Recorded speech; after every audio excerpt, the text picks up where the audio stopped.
Bonjour, nous allons parler des outils d'aménagement, plus précisément les opérations d'aménagement. Alors, avant de passer en revue les différentes opérations, elles servent avant tout à maintenir ou accueillir des nouveaux habitants et des nouvelles activités. Donc, c'est le but du jeu d'une opération urbaine. Et puis également, ces opérations urbaines nous servent à mettre les équipements et les infrastructures. Ça sert également, dans un troisième temps, à sauvegarder le patrimoine ou le mettre en valeur. Alors, il existe différents types d'opérations d'aménagement. La restructuration urbaine, la rénovation urbaine, les opérations de lotissement, les opérations d'aménagement concerté, les projets des grandes infrastructures et enfin les grands programmes d'habitat. La rénovation urbaine, ce sont les actions d'aménagement sur des secteurs qui sont des secteurs anarchiques, sur des secteurs qui sont extrêmement dégradés. L'exemple le plus concret est le bidonville, la restructuration de bidonville.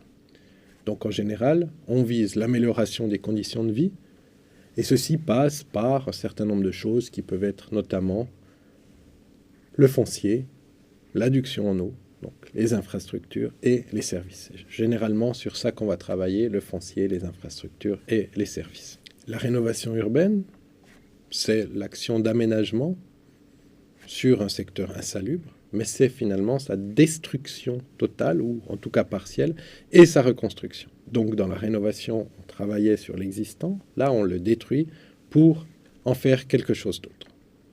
Les opérations de lotissement ou de grandes trames, donc ça, la semaine prochaine, nous verrons toute une série de cours sur comment faire un lotissement, mais c'est finalement les extensions urbaines dont on parle. Sur les terrains vierges, on va créer un certain nombre de lotissements qui sont des lots où on aura des parcelles où les gens pourront venir s'installer. C'est sans doute l'opération d'aménagement la plus courante aujourd'hui dans les villes africaines. C'est la moins médiatique, on va plutôt parler de rénovation ou de restructuration urbaine, mais en termes de quantité de gens qui vont s'installer, en termes de superficie, ce sont bien les lotissements et les grandes trames qui sont majoritaires dans les villes africaines. La ville africaine, aujourd'hui, grandit par ces lotissements. Et tous les programmes, qui sont des choses très bien, de restructuration de quartiers précaires, ne traitent que d'une petite partie du problème. Le grand problème, nous avons eu les statistiques, cette quantité d'urbains qui vont venir dans les 10 prochaines années dans les villes africaines, ils vont s'installer en périphérie, majoritairement dans des lotissements. Donc l'enjeu du lotissement aujourd'hui dans la ville africaine est primordial. Il existe aussi les zones d'aménagement concerté, les ZAC. Alors généralement, c'est quand on a un problème foncier. C'est à la fois l'État qui joue le planificateur et le propriétaire foncier qui est un privé. Il y a une concertation entre les deux pour mettre des terrains sur le marché. C'est généralement quand on a des terrains qui sont revendiqués par les coutumiers que l'on fait ce genre d'aménagement où une partie revient aux coutumiers et une partie est mise sur le marché. C'est un outil que l'on connaît en France, un outil qui n'est pas utilisé dans l'ensemble des pays et qui est relativement peu utilisé en Afrique. Mais il faut savoir que cet outil existe clairement et que c'est une des possibilités de faire de l'aménagement par ce biais-là. Les projets des grandes infrastructures, les plus classiques, c'est l'eau, l'électricité, mais aussi les systèmes de transport, certaines grandes infrastructures de transport, routes, autoroutes ou transport public. Ça donne la superstructure à la ville, mais l'effet dans les quartiers est bien visible. Lorsque l'on trace une autoroute dans un quartier, forcément, on va séparer le quartier en deux. Mais c'est généralement des projets qui sont très structurants pour la ville. Donc l'impact de l'infrastructure est énorme, à la fois en termes macro pour l'ensemble de la ville, à la fois en termes micro dans le quartier. Donc il faut vraiment faire attention à ces grands projets d'infrastructure. Il faut les faire très clairement, de manière concertée, pour savoir comment est-ce qu'on va réussir à intégrer les nouvelles infrastructures dans la ville. Comment on va réussir à les intégrer, mais également qu'est-ce qu'on va en tirer, parce que le but du jeu est de pouvoir utiliser l'effet structurant de l'infrastructure pour conduire le développement urbain.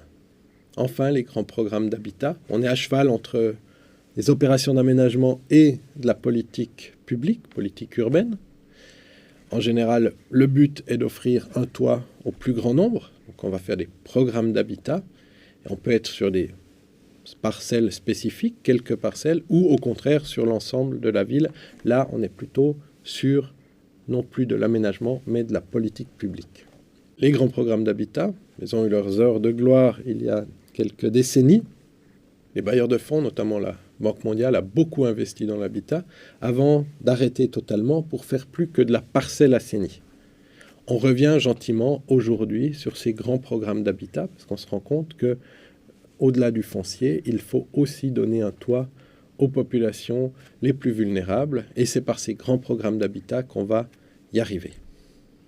Alors il y a une conséquence à tout cela lorsque l'on a des grands événements.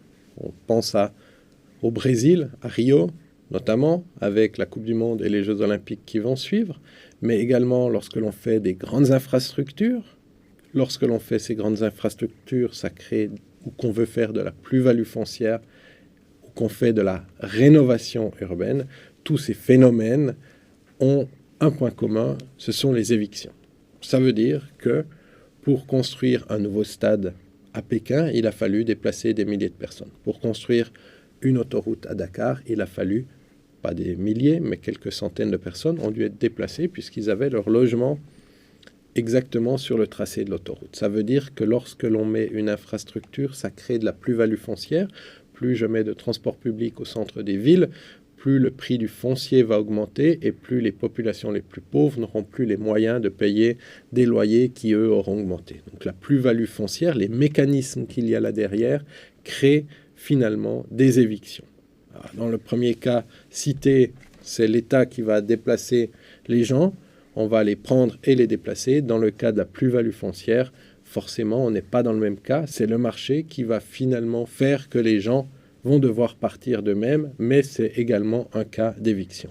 Le dernier cas, la rénovation urbaine, on comprend aisément que dans la rénovation urbaine, il y a une partie qui est détruite pour être construite, et souvent, on ne construit pas, bien sûr, sur les mêmes standards, sur les mêmes normes, et on augmente la grandeur des logements, les standards de construction, ce qui fait que ce ne sont plus les mêmes populations qui habitaient avant qui pourront habiter par la suite, et ça crée des évictions.